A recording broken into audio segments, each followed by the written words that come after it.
आज हमारे पास Toyota race आई है इंजन ऑयल चेंज के लिए, और हम इसमें जो इंजन ऑयल यूज़ करेंगे वो यूज़ करेंगे मोबिल का, मोबिल 0W20, जो कि इस गाड़ी में रिकमेंडेड इंजन ऑयल है। इसका अभी हम इंजन ऑयल ओपन कर रहे हैं। सीएम का बोल्ट ऑलमोस्ट आपके सामने है, ओपन हो चुका है। और ये गाड़ी फ़िलहाल इंपोर्ट हुई है, इसका फ़र्स्ट ऑयल चेंज पाकिस्तान में हो रहा है। ये देखें, अभी इंजन ऑयल इसका सारा खुल चुका है।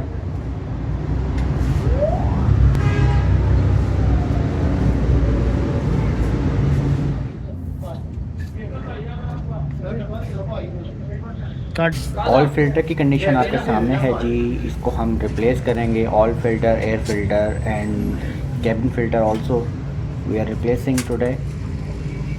और ये वाला इंजन ऑयल हम इसमें डाले लगे हैं 0W20 मोबिल, जो कि इस गाड़ी का रिकमेंडेड इंजन ऑयल है।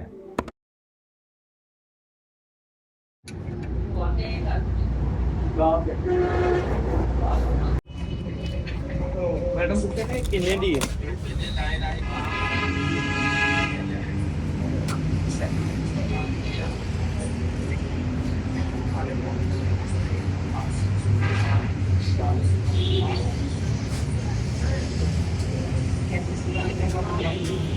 अगर आपको वीडियो पसंद आए इसे लाइक करें, शेयर करें और मेरे चैनल को सब्सक्राइब करना मत भूलिएगा।